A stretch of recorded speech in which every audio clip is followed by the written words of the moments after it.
तो कैसे आप सब कक्षा 8वीं के छात्रों, आइए हम एक और आपकी क्लास का हिंदी का पेपर सोल्व करते हैं जो कि पीएम श्री केंद्रीय विद्यालय में आ चुका है। आपके सामने अर्धवार्षिक परीक्षा का पेपर है, हाफ ईयरली परीक्षा का 2025-26 में आ चुका है। देखो, पेपर को सोल्व इसलिए करते हैं जिससे कि हमारा रिवीजन अच्छा हो जाए, एक चीज़। दूसरा, हमारे इम्पोर्टेंट जो क्वेश्चंस हैं, मोस्ट इम्पोर्टेंट क्वेश्चंस जो हमारे सामने आते नहीं हैं वो आ जाए। और ये रिवीजन करने का सबसे अच्छा तरीका इसलिए है क्योंकि यहाँ पर कंबाइंड क्वेश्चंस आते हैं। आपको रैंडम क्वेश्चंस मिलेंगे, कभी किस चीज़ का कभी किस चीज़ का, और जिस चीज़ के आपके 50% से ज़्यादा नंबर होते हैं पेपर में, जैसे पत्र, आपका अनुच्छेद, वो आपकी प्रैक्टिस नहीं हो पाती। स्कूल के जितना भी सिलेबस होता है उसमें आप इन चीज़ों की प्रैक्टिस नहीं कर पाते, तो आपका पेपर अधूरा रहता है। तो 50 से 60% आपको पेपर सोल्व करने से ही तैयारी होती है। आइए आपका पेपर बेहतर करने की तरफ एक और कदम बढ़ाते हैं और हम पीएम श्री केंद्रीय विद्यालय में आया पेपर सोल्व करते हैं।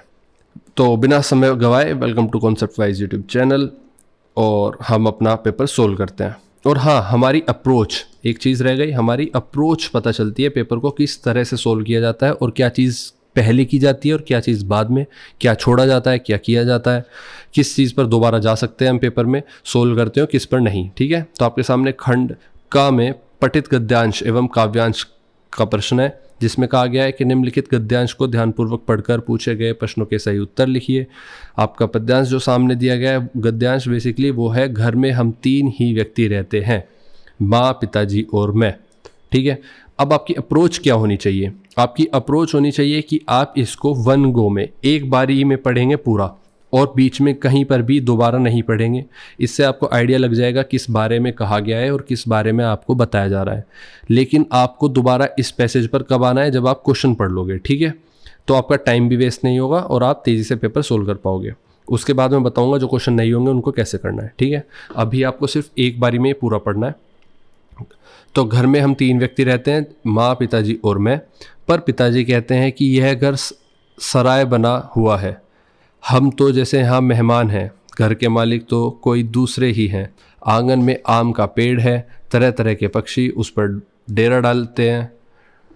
जो भी पक्षी पहाड़ियों घाटियों पर से उड़ता हुआ दिल्ली पहुँचता है, पिताजी कहते हैं वही सीधा हमारे घर पहुँच जाता है, जैसे हमारे घर का पता लिखवा कर लाया हो। यहाँ कभी तोते पहुँच जाते हैं तो कभी कौवे और कभी तरह तरह की गिलहरियाँ।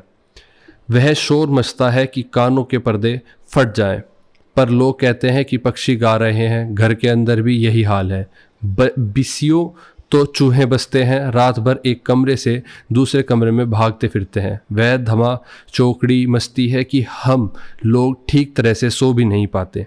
ठीक है, इस तरह से हमने अपना गद्यांश पढ़ लिया। अब आइए क्वेश्चन की तरफ बढ़ते हैं। पहला क्वेश्चन कहता है कि घर में कितने व्यक्ति रहते हैं? तो आपको याद है, दोबारा से पढ़ने की जरूरत नहीं है। 3 व्यक्ति रहते हैं। कौन? घर में कुल 3 व्यक्ति रहते हैं। कौन? माँ, पिता और मैं। नेक्स्ट क्वेश्चन कहता है कि पिताजी ने किसे घर का मालिक बताया है? तो पिताजी ने पक्षियों और अन्य जीवों को घर का मालिक बताया है। पक्षियों और अन्य जीवों को घर का मालिक बताया। इसके बाद तीसरा क्वेश्चन कहता है आपको, घर के आंगन में कौन सा पेड़ लगा हुआ है? घर के आंगन में आम का पेड़ लगा हुआ है। ये भी पैसेज में लिखा हुआ है, आपको दोबारा से पढ़ने की ज़रूरत नहीं है, आपका टाइम बचेगा। और आप अगर देखना चाहते हैं, अगर आप भूल गए हैं, तो यहाँ पर लिखा हुआ है कि घर में आम का पेड़ लगा हुआ है, तो आप लिख देंगे कि आम का पेड़ लगा हुआ है। फिर चौथा क्वेश्चन कहता है, घर में कौन धमा चौकड़ी मचाता रहता है? तो यह घर में चूहे धमा चौकड़ी मचाते हैं। चूहों के बाद ये जिक्र हुआ था कि धमा चौकड़ी मचाई जाती है। तो कहाँ पर लिखा हुआ है धमा चौकड़ी? बीसियों तो चूहे बसते हैं, रात भर एक दूसरे के कमरे में भागते फिरते हैं, और वह धमा चौकड़ी मचती रहती है। ठीक है, तो धमा चौकड़ी कौन मचाते हैं? घर में चूहे धमा चौकड़ी मचाते हैं, चूहे। उसके बाद 5वां प्रश्न कहता है, ऊपर दिया गया गद्यांश किस पाठ से लिया गया है? पाठ का नाम लिखिए। तो आपके सामने यह गद्यांश 2 गिलहरियों पाठ से लिया गया है। ठीक है, तो 2 गोरैया पाठ से लिया गया है। 2 गोरैया पाठ। ठीक है, आइए नेक्स्ट क्वेश्चन तो पढ़ते हैं। और जो मैंने यहाँ पर गिलहरियाँ पढ़ दिया था, ये भी गौरैया है। नेक्स्ट क्वेश्चन की तरफ बढ़ते हैं। प्रश्न नंबर 2, निम्नलिखित काव्यांश को ध्यानपूर्वक पढ़कर पूछे गए प्रश्नों के सही उत्तर आपको देने हैं। वह हृदय नहीं है, पत्थर है, जिसमें स्वदेश का प्यार नहीं। जो जीवित जोश जगा न सका, उस जीवन में कुछ सार नहीं। जो चल न सका संसार संग, उसका होता संसार नहीं। जिसने साहस को छोड़ दिया, वह पहुँच सकेगा पार नहीं। जिससे न जाति उद्धार हुआ, होगा उसका उद्धार नहीं। जो भरा नहीं है भावों से, बहती जिसमें रसधार नहीं। वह हृदय नहीं है, पत्थर है, जिसमें स्वदेश का प्यार नहीं। ठीक है, आइए इसके बिहाफ पर जो क्वेश्चन पूछे गए हैं उन पर चलते हैं। तो पहला प्रश्न कहता है कि उपरोक्त पद्यांश किस पाठ से लिया गया है, पाठ का नाम लिखिए। आपको पता है कि पाठ कौन सा है यह पद्यांश स्वदेश पाठ से लिया गया है। किससे? स्वदेश पाठ से।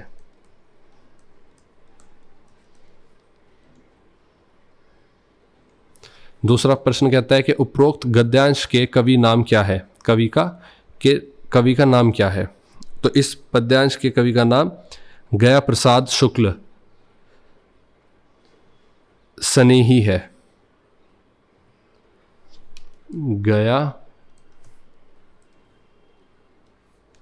ठीक है, नेक्स्ट क्वेश्चन देखते हैं। अगला प्रश्न कहता है कि पाठ के आधार पर बताइए कि किसका उद्धार नहीं होगा।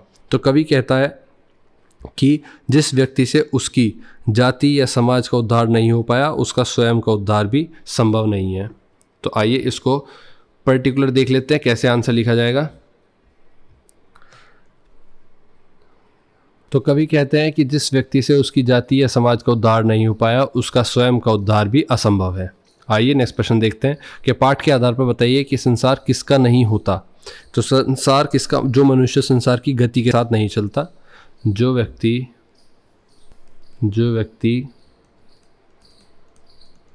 संसार की गति के साथ नहीं चलता, उसका संसार नहीं होता। ठीक है, ये आपका उत्तर हुआ। और पांचवा क्वेश्चन कहता है किसके हृदय को पत्थर बनाया गया है या बताया गया है। तो किसके हृदय को पत्थर बताया गया है? जिस हृदय में स्वदेश प्रेम नहीं होता, जिसमें स्वदेश प्रेम नहीं होता, वह हृदय पत्थर के समान होता है, यह बताया गया है। नेक्स्ट प्रश्न पर चलते हैं। प्रश्न नंबर 3, निम्नलिखित अपठित गद्यांश को पढ़कर उत्तर दीजिए। आपके सामने एक अपठित गद्यांश है, इसके बिहाफ पर फिर से क्वेश्चन दिए गए हैं, उनको आंसर करेंगे। कार्य का महत्व और उसकी सुंदरता उसके समय पर संपादित किए जाने पर ही है। अत्यंत सुगढ़ता से किया हुआ कार्य भी यदि आवश्यकता के समय न पूरा हो सके तो उसका किया जाना निष्फल ही होगा। चिड़ियों द्वारा खेत चुग लिया जाने पर यदि रखवाला उसकी सुरक्षा की व्यवस्था करे तो वह तो सर्वत्र उपहास का पात्र ही बनेगा। उसके देर से किए गए उद्यम का कोई मूल्य नहीं होगा। श्रम का गौरव तभी है जब उसका लाभ किसी को मिल सके। इसी कारण यदि बादलों द्वारा बरसाया गया जल कृषक की फसल को फलने फूलने से में मदद नहीं कर सकता तो उसका बरसना व्यर्थ ही है। अवसर का सदुपयोग न करने वाले व्यक्ति को इसी कारण पश्चाताप करना पड़ता है। आइए, बड़े ही वैल्यूएबल या कह लो आप कि जिससे काफ़ी आपको अर्थ मिल रहा है वैसे आपको गद्यांश दिए जा रहे हैं।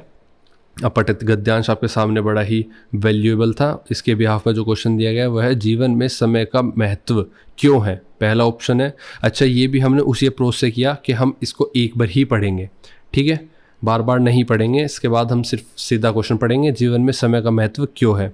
तो समय काम के लिए प्रेरणा देता है या समय की परवाह लोग नहीं करते, समय पर किया गया काम सफल होता है। और चौथा ऑप्शन आपके सामने है कि समय बड़ा ही बलवान है। तो आपको पता है कि समय पर किया गया काम सफल होता है, यही आपके गद्यांश की भावना रही है। तो समय पर किया गया काम सफल होता है, तीसरा ऑप्शन कुछ सही होगा। दूसरा इसका प्रश्न क्या पूछता है कि खेत का रखवाला उपहास का पात्र क्यों बनता है। तो खेत में पौधे नहीं उगते इसलिए, समय पर खेत की रखवाली नहीं करता इसलिए, चिड़ियों का इंतजार करता रहता है इसलिए, खेत पर मौजूद नहीं रहता इसलिए। तो आपको पता है उपहास का पात्र इसलिए बनता है क्योंकि वह समय पर खेत की रखवाली नहीं करता। तो ऑप्शन सेकंड विकल्प दूसरा आपका बिल्कुल सही होगा। तीसरा क्वेश्चन कहता है बादल का बरसना व्यर्थ है यदि गर्मी शांत न हो, फसल को लाभ न पहुंचे, किसान प्रसन्न न हो या नदी तालाब न भर जाए। तो आपने पढ़ा अभी कि फसल को अगर सही समय पर अगर बादल का बरसना व्यर्थ कब है, जब वो बरसे और फसल फले फूले ना, तो फसल को लाभ न पहुंचे तो वो क्या होगा, बरसना व्यर्थ होगा। तो ऑप्शन विकल्प सेकंड आपका बिल्कुल सही होगा। चौथा क्वेश्चन पूछता है गद्यांश का मुख्य भाव क्या है। पहला बादल का बरसना, चिड़ियों द्वारा खेत का चुगना, किसान का पछतावा करना या समय का सदुपयोग करना। तो समय का सदुपयोग करना ही गद्यांश का मुख्य भाव है। जैसे आपने देखा गद्यांश में क्या कहा गया है, गद्यांश में समय की कीमत को समझाया गया है, फिर चाहे वो बादल बरसने का एग्जाम्पल हो या इंसान के सही काम सही समय पर करने का, तो उस तरह से हम कहेंगे कि समय का सदुपयोग किया गया है। तो आप फोर्थ ऑप्शन को सही चुनेंगे। अच्छा, इससे पहले जो फसल को लाभ न पहुंचने वाली बात थी, बादल का बरसना व्यर्थ है, आप नॉर्मल सी चीज़ कभी कभी खुद भी सोचा करो कि कब व्यर्थ होता है, किसी चीज़ का किसी को लाभ न पहुंचे तो वो व्यर्थ ही है, तो उस हिसाब से भी आप कर सकते हैं। पांचवा क्वेश्चन कहता है कि पद्यांश में उद्यम शब्द का क्या अर्थ है। तो क्या कहता है किसान, मजदूर, परिश्रम या खेत। तो आपको पता है जो उद्यम है वो होता है परिश्रम। ग आपका विकल्प बिल्कुल ठीक होगा, इस पर आप टिक लगेंगे। प्रश्न 4, देखो अब आपने इस क्वेश्चन से क्या सीखा, एक उद्यम शब्द सीखा। इस तरह से जितने ज़्यादा क्वेश्चन पेपर करोगे आपको नए शब्द सीखने को मिलेंगे, ठीक है। और जो आपको जहाँ पर मिलता है और आपको उसका अर्थ नहीं पता तो आप वो एक अलग कॉपी के पीछे लिख लिया करो वो शब्द, जिससे कि बाद में आप उनको गूगल करके देख सकते हो। प्रश्न 4 कहता है निम्नलिखित अपठित पद्यांश को पढ़कर प्रश्नों के उत्तर दीजिए। तो आइए पढ़ते हैं। ऐसा है आवेश देश में जिसका पार नहीं, देखा माता का ऐसा रक्तिम श्रृंगार नहीं, कंठ कंठ में गान उमड़ते माँ के वंदन के, कंठ कंठ में गान उमड़ते माँ के अर्चन के, शीश शीश में भाव उमड़ते माँ पर अर्पण के, प्राण प्राण में भाव उमड़ते शोणित तर्पण के, जीवन की धारा में देखी ऐसी धारा नहीं, सत्य अहिंसा का व्रत अपना कोई पाप नहीं, विश्व मैत्री का व्रत भी कोई अभिशाप नहीं, यही सत्य है सदा असत की टिकती चाप नहीं, सावधान हिंसक प्रति हिंसा की कोई माप नहीं, कोई भी प्रस्ताव पराजय का स्वीकार नहीं, ऐसा है आवेश देश में जिसका पार नहीं। ठीक है, तो इसके बिहाफ पर अब क्वेश्चंस करेंगे। पहला, उपरोक्त पद्यांश में किसके आवेश का उल्लेख हुआ है, माता के, देश के, शत्रु के, इनमें से कोई नहीं। तो आपको पता है देश के आवेश का उल्लेख किया गया है पद्यांश में। आप देखो कि ऐसा आवेश देश में जिसका पार नहीं, देखा माता का ऐसा रक्तिम श्रृंगार नहीं। तो आवेश में किसकी बात की गई है, देश की। तो ऑप्शन आपका विकल्प दूसरा सही होगा, देश के। दूसरा क्वेश्चन कहता है कवि के मतानुसार असत्य है स्थायी, व्रत, अभिशाप या अस्थाई। तो आपको पता है अस्थाई। कवि के मतानुसार असत्य क्या है, असत्य है। तो दूसरा प्रश्न कहता है कवि के मतानुसार असत्य है, तो अस्थाई कैसे है। कवि द्वारा रचित ऐसा है आवेश कविता में असत्य का अर्थ है अस्थाई होना, क्योंकि कवि के मतानुसार असत्य कभी भी टिकाऊ नहीं होता और वह अस्थाई होता है। यह इस कविता में एक स्थापित तथ्य है। ठीक है, कवि के अनुसार असत्य कभी टिकता नहीं है और यह हमेशा अस्थाई होता है। रक्ति श्रृंगार का अर्थ क्या है। पहला विकल्प है वीर सपूतों का रक्त बलिदान करना, रक्त बहाना, शत्रु का खून बहाना, या उपरोक्त में से कोई नहीं। तो आपको रक्ति श्रृंगार है वीर सपूतों का रक्त बलिदान करना, तो विकल्प पहला ही सही होगा। चौथा प्रश्न कहता है कि शोणित तर्पण का अर्थ। पहला विकल्प कहता है कि खून बहाकर आक्रमणकारी के पितरों का श्राद्ध करना, शत्रु का शोषण करना, दुखी होकर श्राद्ध करना, वीर सपूतों का रक्त बलिदान करना। इनमें से क्या होगा। तो आपको पता है वीर सपूतों का रक्त बलिदान करना ही शोणित तर्पण होता है। तो वीर सपूतों का रक्त बलिदान करना, चौथा प्रश्न आपका बिल्कुल सही होगा विकल्प। और पांचवा क्वेश्चन कहता है कि पद्यांश में माता का प्रतीक है देवी की, विश्व मैत्री की, सत्य अहिंसा की, या राष्ट्र की। तो विकल्प चौथा बिल्कुल सही होगा, राष्ट्र की, जो कि आपका देश है उसको ही माता के रूप में दर्शाया गया है। आइए नेक्स्ट खंड खा पर चलते हैं। व्याकरण के आपके सामने कुछ क्वेश्चंस हैं, निर्देशानुसार प्रश्नों के उत्तर देने हैं आपको। पहला क्वेश्चन क्या आता है कि भू और आकाश शब्द के समानार्थी शब्द लिखो। तो भू किसको कहा जाता है? भू कहा जाता है धरती, और समानार्थी शब्द का मतलब होता है वो शब्द लिखने हैं। समानार्थी वो शब्द होते हैं जिनका वही अर्थ होता है जो आपको शब्द दिए गए हैं, मतलब कुछ ऐसे शब्द लिखने हैं जिनका वही अर्थ होता है जो आपको दिए गए हैं। तो भू दिया गया है, भू का अर्थ क्या होता है? धरती, तो लिखेंगे धरती, पृथ्वी, वसुधा। आकाश दिया गया है दूसरा शब्द, इसका समानार्थी शब्द देख लेते हैं क्या होगा? गगन, नभ, अंबर। आकाश को क्या कहते हैं? गगन भी कहते हैं, नभ भी कहते हैं, और अंबर। अगले प्रश्न पर चलते हैं। दूसरा प्रश्न कहता है कि कृत्रिम और मित्र के विलोम शब्द लिखिए। विलोम मतलब बिल्कुल ऑपोजिट अर्थ वाले शब्द लिखने हैं। तो कृत्रिम और मित्र, पहले कृत्रिम लिख लेते हैं। कृत्रिम का क्या मतलब होता है? कृत्रिम का मतलब होता है जो आर्टिफिशियल होता है एक तरह से, और इसका बिल्कुल ऑपोजिट क्या होगा? प्राकृतिक। प्राकृतिक। और दूसरा मित्र, मित्र का आपको पता ही है, शत्रु। तीसरा प्रश्न कहता है कि अपने पांव पर खड़े होना, मुहावरे का अर्थ लिखो। अब अपने पांव पर खड़े होना क्या होता है? अपने पांव पर खड़े होना मुहावरे का अर्थ आप इस तरह से लिख सकते हैं जैसे कि आत्मनिर्भर होना। क्या? आत्मनिर्भर होना। चौथा क्वेश्चन आपको कहता है नीचे दी गई पंक्ति को क्रम से लिखिए। अब नीचे कौन सी दी गई पंक्तियां हैं? आइए वो पंक्ति देख लेते हैं। पढ़ती तन्वी है पुस्तक, तो तन्वी पुस्तक पढ़ती है, ठीक है, इस तरह से आप लिखोगे। इस तन्वी किसी का नाम है तो पहले आप तन्वी लिखोगे, फिर तन्वी क्या कर रही है? पुस्तक पढ़ रही है, तो पुस्तक पढ़ती, और आखिर में है। इस तरह से आप अपना सेंटेंस कंप्लीट करोगे। क्वेश्चन नंबर 5 कहता है कि क्रिया विशेषण किसे कहते हैं? लिखिए। क्रिया विशेषण जब जो शब्द क्रिया विशेषण या अन्य क्रिया विशेषण की विशेषता बताए उसे क्रिया विशेषण कहते हैं। अब इसकी डेफिनेशन आप कैसे लिखोगे? यहाँ पर लिख लेते हैं 5th की। तो आपको बताना है कि क्रिया विशेषण किसे कहते हैं। अब देखो, पहले समझ में पड़ेगा आपको विशेषण और क्रिया। क्रिया वो चीज़ होती है जो शब्द किसी होते हुए कार्य को दर्शाता है, जैसे खेलना, चलना, घूमना, नाचना। तो ये क्या है? ये वो शब्द हैं जो क्रिया बता रहे हैं, और इसकी विशेषता जो बताता है उसको क्या कहते हैं? क्रिया विशेषण। अब विशेषता मतलब जैसे इसकी गुणवत्ता बताते हैं, जैसे आप भागते हो तो भागना, ये हो गया क्रिया, ये अपने आप में कोई क्रिया है, ठीक है। ये क्या है? कोई वर्क है, अपने आप में कोई क्रिया हो रही है, मतलब कोई कार्य किया जा रहा है, उस शब्द से हमें पता चल रहा है। अब इसका विशेषण क्या होगा? विशेषण का मतलब है जैसे इसकी क्वालिटी बतानी है। ये तेज भागना, धीरे भागना, तो जो तेज शब्द होगा ये क्या कहलाएगा? क्रिया विशेषण। तेज भागना, धीरे भागना, ऊंचा कूदना, कम कूदना, बहुत ज़्यादा, कम ज़्यादा, ये जो शब्द यूज़ होते हैं ये क्या होते हैं? विशेषण होते हैं, क्रिया की विशेषण बताते हैं, ठीक है।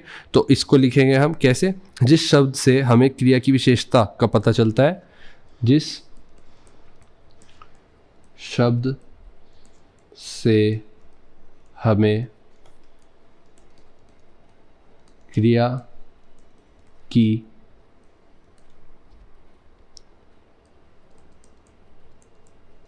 विशेषता का पता चलता है उसको हम क्रिया विशेषण कहते हैं। जैसे तेज, धीरे, बहुत, थोड़ा, कम। तेज, धीरे, बहुत, थोड़ा, कम, ये शब्द क्या है? क्रिया विशेषण है। जल्दी, देर, हमेशा।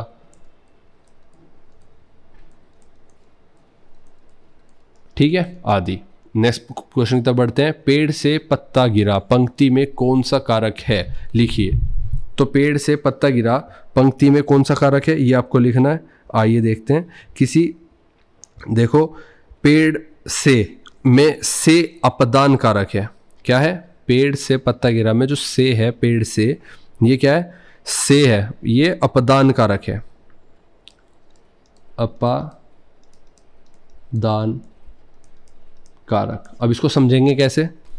अब आपने अपदान कारक क्यों बताया? देखो, कारक का मतलब है क्या भाव प्रकट हो रहा है। तो अपदान कब कहते हैं? अपदान जब यूज होता है जब पता चले हमें किसी एक चीज से कोई चीज अलग हो रही है, इस चीज का हमें अर्थ समझ में आए।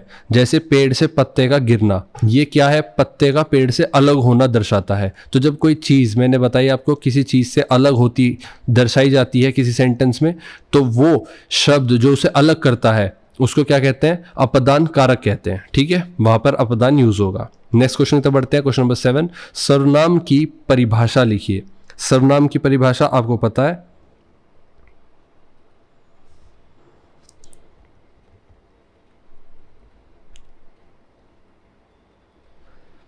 सर्वनाम बेसिकली, जैसे आपने लिखा, आपको संज्ञा पता है क्या होता है, तो जो संज्ञा का सब्स्टिट्यूट हो सकता है, संज्ञा के जगह पर इस्तेमाल किया जा सकता है, यह संज्ञा के स्थान पर प्रयोग होता है, संज्ञा के स्थान पर प्रयोग हो सकता है, वही क्या कहलाता है? सर्वनाम कहलाता है। जैसे किसी का नाम लेकर हम कहते हैं राहुल वहाँ गया, वह वहाँ गया, तो वह क्या हो सकता है? सर्वनाम हो सकता है। इसी तरह से क्वेश्चन नंबर 8 पर चलते हैं। संज्ञा किसे कहते हैं? आपको पता है, संज्ञा किसी व्यक्ति, वस्तु, स्थान, भाव आदि के नाम को संज्ञा कहते हैं। इसको लिखेंगे आप कि किसी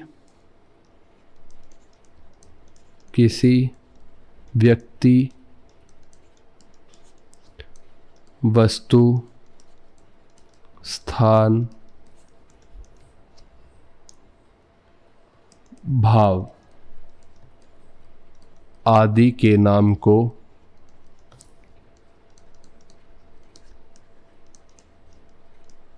संज्ञा कहते हैं।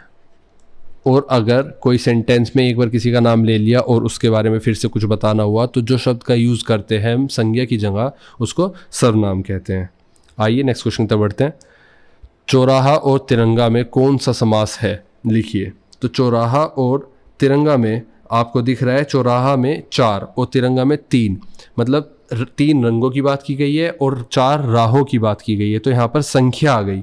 तो संख्या आने के बाद क्या लिखोगे आप? द्विगु समास उसमें होता है जहाँ पर संख्याएं दिखाई देती हैं। तो यहाँ पर क्या है? कौन सा समास होगा? द्विगु समास। जहाँ पर संख्याएं आपको दिखाई देंगी किसी शब्द में, संख्याओं के बारे में बात की जा रही है। जैसे चौराहा और तिरंगा, ये 3 से बना है, 3 रंग की चीज़ को तिरंगा कहेंगे और 4 राहों वाली जगह को चौराहा कहेंगे। तो उसमें कौन सा समास होगा? द्विगु समास का इस्तेमाल होगा। क्वेश्चन नंबर 10वें पर आते हैं। क, ख, ग, घ विराम चिन्ह के नाम बताइए। तो आपके सामने ये है, एक ये विराम चिन्ह है, एक ये है और एक ये है। तो इसको क्या बोलते हैं? प्रश्नवाचक। इसको बोलते हैं प्रश्नवाचक। फिर आपके सामने ये है, इसको क्या बोलते हैं? विस्मयादिबोधक। विस्मयादिबोधक।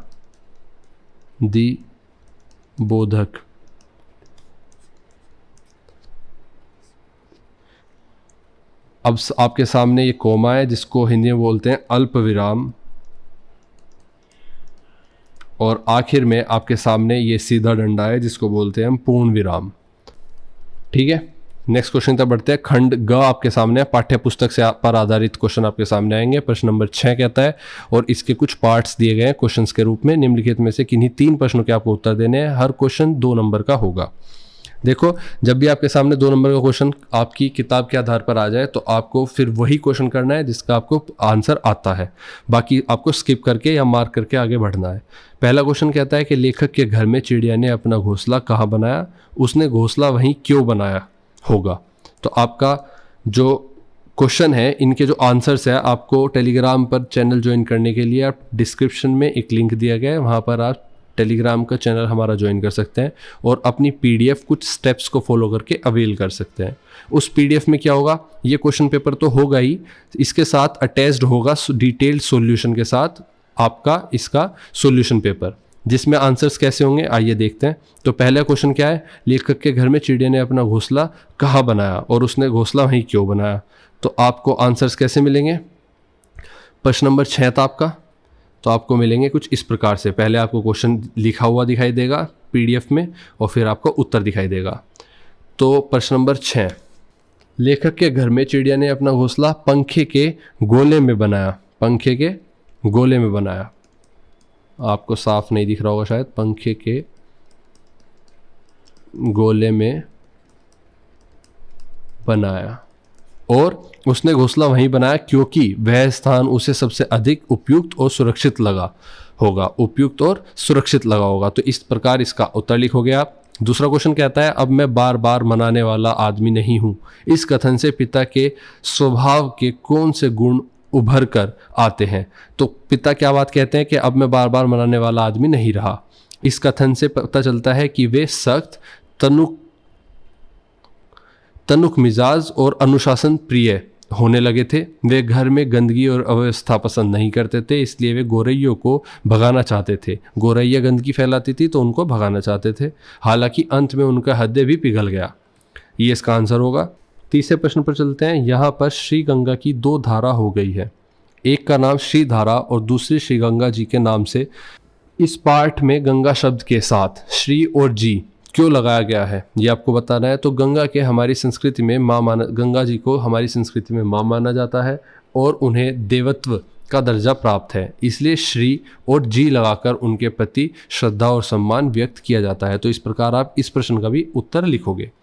चौथा क्वेश्चन इस प्रकार है कि यह भूमि 3 और सुंदर हरे हरे पर्वतों से घिरी हुई है। कल्पना कीजिए कि आप हरिद्वार में हैं, आप वहाँ क्या क्या करना चाहेंगे? तो हरिद्वार पहुंचकर मैं गंगा स्नान करूंगा, आप ये लिख सकते हैं। मंदिरों के दर्शन करूंगा, आप ये लिख सकते हैं। घाटों की सुंदरता निहारूंगा और पहाड़ों का दृश्य देखूंगा। आप इस चीज़ को और बढ़ाकर भी लिख सकते हैं, लेकिन मेन 4 काम आप ये लिख सकते हैं। यही आपके मेन काम होंगे जिसको आप और अच्छे से दर्शा सकते हैं। ठीक है, तो इस तरह से हमने 4 क्वेश्चन किए। क्वेश्चन नंबर 6 के आपको इनमें से कोई भी 3 करने थे, लेकिन हमने चारों के आंसर आपको बता दिए। आइए, आपको इनमें से कोई भी शायद 5 करने थे, टोटल ये 6 हैं। 5वें क्वेश्चन पर चलते हैं। वृद्धा की पोती ने खाना क्यों छोड़ दिया था? एक टोकरी भर मिट्टी पाठ के आधार पर लिखिए। तो एक टोकरी भर मिट्टी जो पाठ है उसके आधार पर पूछा गया कि वृद्धा की पोती ने खाना क्यों छोड़ दिया था। आप जानते हैं कि जो वृद्धा की पोती थी उसने खाना इसलिए छोड़ा था क्योंकि जमींदार ने उनकी झोपड़ी पर कब्जा कर लिया था। उसे अपनी झोपड़ी से बहुत लगाव था, इसलिए उसने अपना खाना भी छोड़ दिया था और रहन सहन में बदलाव कर लिया था। ठीक है, ये भी क्लियर हुआ। प्रश्न 6 पर चलते हैं। जमींदार ने झोपड़ी पर कब्जा कैसे किया? एक टोकरी भर मिट्टी के आधार पर बताना है आपको, ये जो पार्ट है इसके आधार पर। तो जमींदार ने वकीलों की मदद से अदालत में केस लड़ा, जिसके बाद उसने वकीलों को पैसे देकर उनकी थैली गर्म करके और कानूनी चाल चलकर बुढ़िया की झोपड़ी पर कब्जा कर लिया। ये वही भाषा है जो आपके पाठ में यूज़ हुई है, तो आपको यही भाषा में उत्तर लिखना है। ठीक है, आइए नेक्स्ट प्रश्न पर चलते हैं। प्रश्न नंबर 7। प्रश्न नंबर 7 पर चलते हैं। पहला प्रश्न 7 में भी आपके 5 पार्ट हैं, जिनको देखते हैं कि हमें कैसे सोल्व करना होगा। ठीक है, आइए देखते हैं।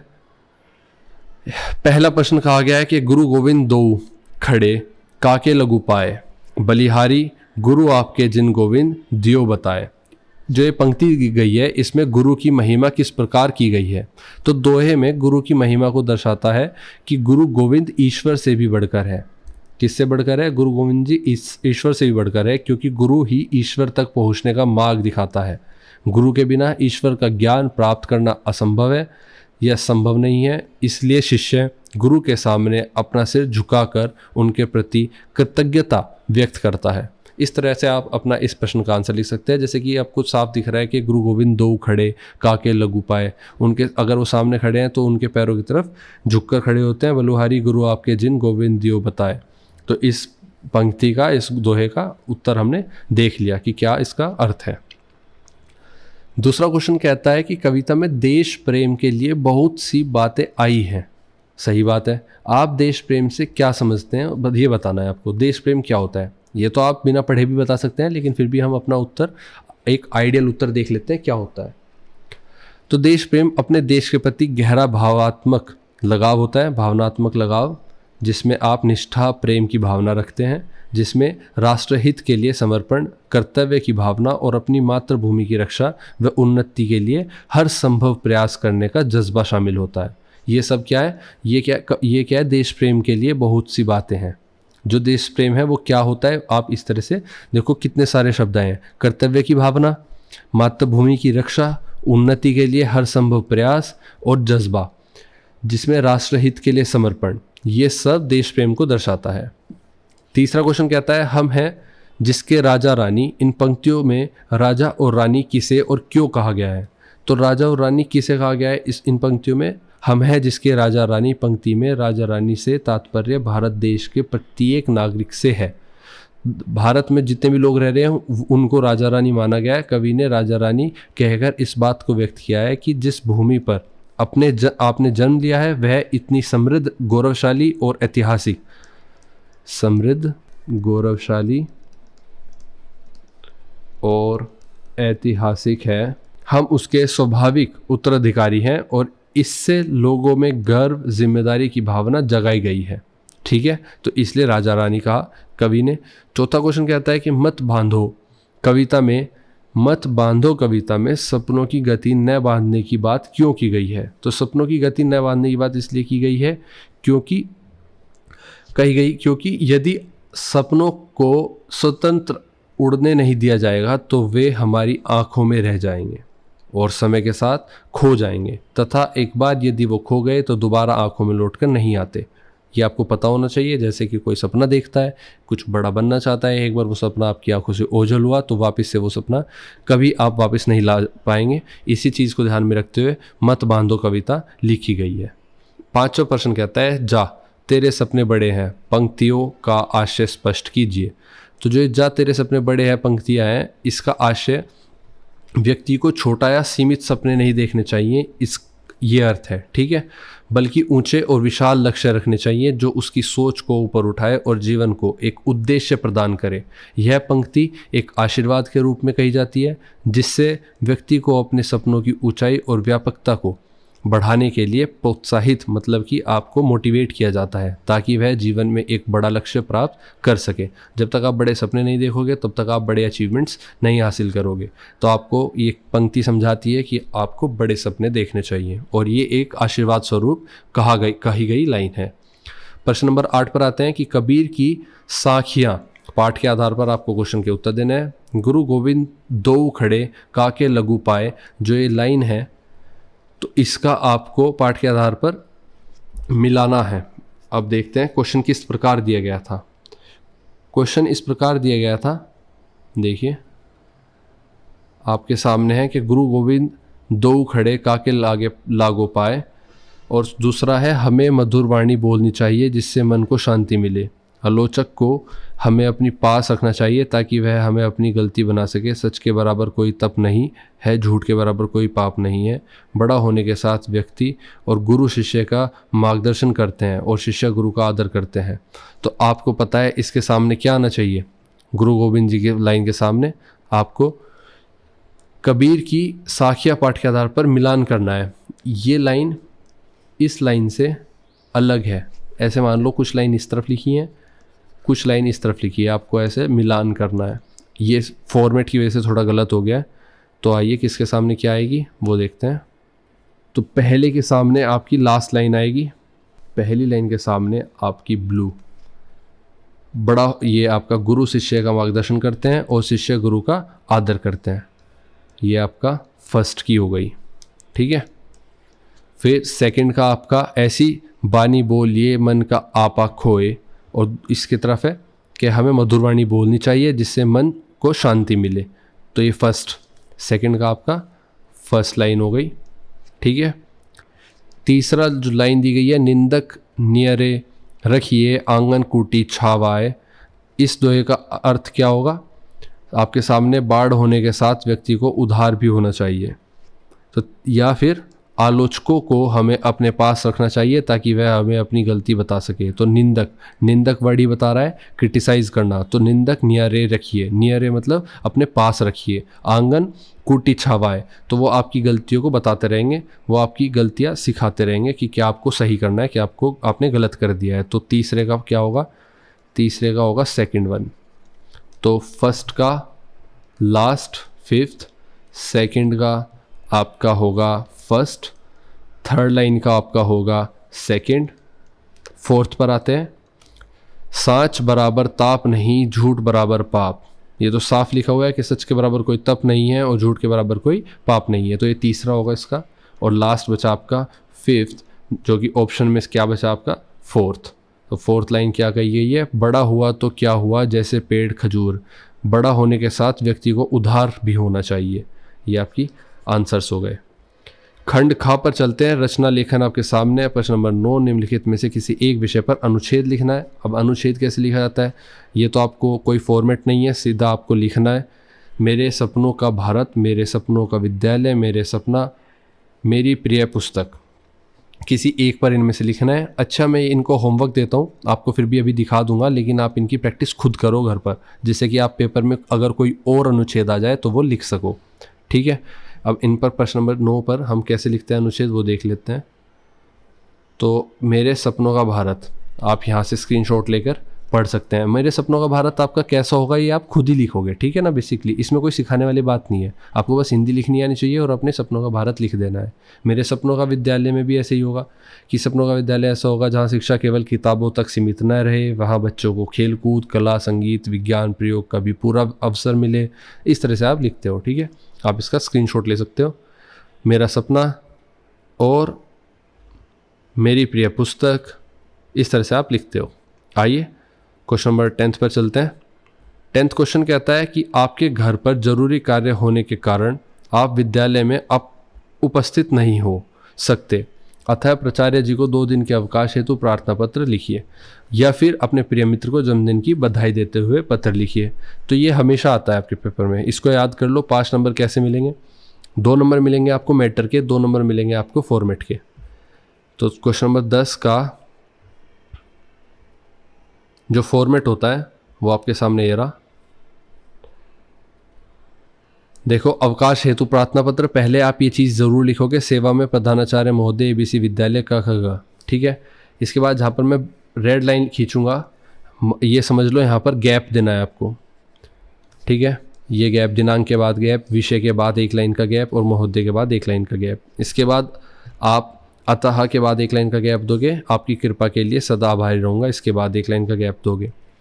वहीं पर आप स्पेलिंग सही देखो, 2 नंबर हो गए मैटर के, 2 फॉर्मेट के और 1 स्पेलिंग के। तो मैटर आपने कैसे लिखा, पहले सेवा में कंप्लीट किया मैटर, ये आपका फॉर्मेट पूरा, फिर डेट आ गई आपकी, फिर आप विषय लिखते हो, मतलब किस बारे में आप लिख रहे हो। महोदय लिखने के बाद आप स्टार्ट करते हो, सविनय निवेदन है कि मैं कक्षा 8वीं का विद्यार्थी, आपका नाम लिखा जाएगा। घर पर आवश्यक पारिवारिक कार्य होने के कारण मैं विद्यालय आ पाने में असमर्थ हूँ, अतः आपसे विनम्र अनुरोध है कि कृपया मुझे 6 सितंबर 2025 से 7 सितंबर 2025 तक की 2 दिन की अवकाश प्रदान करने की कृपा करें। आपकी कृपा के लिए सदा आभारी रहूँगा। इस तरह से आप अपना पूरा मैटर लिखोगे। फिर धन्यवाद, आपका आज्ञाकारी छात्र छात्रा, ये आपका नाम, कक्षा, रोल नंबर, ठीक है। ये आपका फॉर्मेट हुआ। इस तरह से आपने अपने 5 नंबर पूरे करे। नेक्स्ट आप लिख रहे हो जन्मदिन की बधाई का पत्र लिखना है। ये पहले औपचारिक पत्र आपने लिखा, अब आप अनौपचारिक पत्र लिखोगे, जिसमें आप मित्र को लिख रहे हो तो प्रिय मित्र, मित्र का नाम आ जाएगा। सप्रेम नमस्कार करते हो आप, पहले जैसे ग्रीटिंग्स देते हो। तुम्हारे जन्मदिन की आप पूरा मैटर लिखोगे, ठीक है। इसका स्क्रीनशॉट ले सकते हो आप, मैटर को कितना भी खोल सकते हो, अपने हिसाब से लिखोगे जितना आपके पास पेपर में टाइम बचा है। ये लास्ट में लिखना है आपको, ठीक है। तुम्हारा सच्चा मित्र, आपका नाम, इसमें कोई भी ऑफिशियल या ऐसे फॉर्मल चीज़ नहीं लिखनी, बस आपको मैटर लिखना है। स्टार्टिंग में ग्रीटिंग और लास्ट में एक तरह से प्रेम भावना। प्रश्न नंबर 11 कहता है कि संवाद अर्धवार्षिक परीक्षा को लेकर लिखना है, राम और श्याम के बीच। अर्धवार्षिक परीक्षा के बारे में क्या कहा गया क्वेश्चन नंबर 11 में, कि अर्धवार्षिक परीक्षा को लेकर 2 मित्रों के बीच वार्तालाप का संवाद के रूप में लिखना है।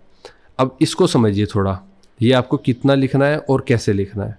तो हाफ ईयरली पेपर्स के लिए आपके 2 दोस्त बात कर रहे हैं, मान लीजिए राम और श्याम आपका नाम है। आप कैसे करते हैं, पहले आप कहते हैं नमस्ते श्याम, अर्धवार्षिक परीक्षा, आप इंफॉर्मेशन देते हैं, फिर वो रिसीव करता है, फिर आप डिस्कशन करते हैं, ठीक है, और फिर आप कंक्लूजन पर पहुंचते हैं। तो पहले नमस्ते से स्टार्टिंग हुई, अर्धवार्षिक परीक्षा नज़दीक आ रही है, तुम्हारी तैयारी कैसी चल रही है? आपने सवाल पूछा, अब वो उत्तर देगा, नमस्ते राम, मेरी तैयारी ठीक है लेकिन विज्ञान में थोड़ा समय और लगाना पड़ेगा। राम कहता है, हाँ विज्ञान वाकई कठिन है, मैं रोज़ 2 अध्याय पढ़कर उनकी पुनरावृत्ति कर रहा हूँ। यह बहुत अच्छा तरीका है, मैं भी अब रोज़ अभ्यास प्रश्न हल करने की कोशिश करूँगा।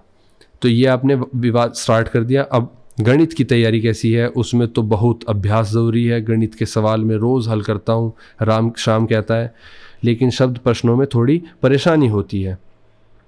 फिर राम कहता है कि कोई बात नहीं, हम मिलकर कठिन सवाल कर लेंगे, साथ पढ़ने से आसानी होगी। शाम कहता है बिल्कुल, मिलकर पढ़ेंगे तो आत्मविश्वास भी बढ़ेगा और डर भी कम होगा। तो आपको बेसिकली संवाद करना है, तो एक सवाल पूछेगा, एक जवाब देगा, फिर एक सवाल पूछेगा, एक जवाब देगा। एक तो ये तरीका हो सकता है।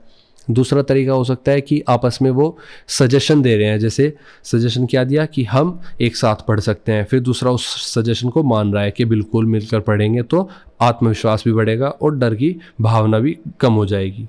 फिर राम कहता है चलो आज से हम रोज़ 1 घंटा साथ पढ़ाई करेंगे। शाम कहता है हाँ, ऐसा करने से हम दोनों अच्छे अंक ला पाएंगे। तो इस तरह से आप संवाद लिख सकते हो, और एक संवाद 2, 3, 4, 5, कम से कम आपको 5 ऐसे स्टेटमेंट लिखने हैं जो एक दूसरे से वो बात कर रहे हैं दोनों के, तब आपको इसमें 5 नंबर मिलेंगे। और छोटे नहीं, अच्छे खासे आपको बड़े लिखने हैं, जिससे आपको संवाद महसूस हो कि हाँ कुछ बातें चल रही हैं जिसका कोई अर्थ हो। तो आई होप आपको हेल्प मिली होगी। इस तरह से हमने अपना कक्षा 8वीं का हिंदी का पेपर सोल्व किया। आप वीडियो को लाइक, अपने दोस्तों में शेयर और चैनल को सब्सक्राइब कर दो। डिस्क्रिप्शन में चैनल का लिंक है टेलीग्राम का, उसको ज्वाइन कर लो। मिलते हैं आपसे आपकी क्लास के नेक्स्ट क्वेश्चन पेपर को सोल्व करते हुए। All the best for the paper. मिलते हैं, तब तक के लिए बाय।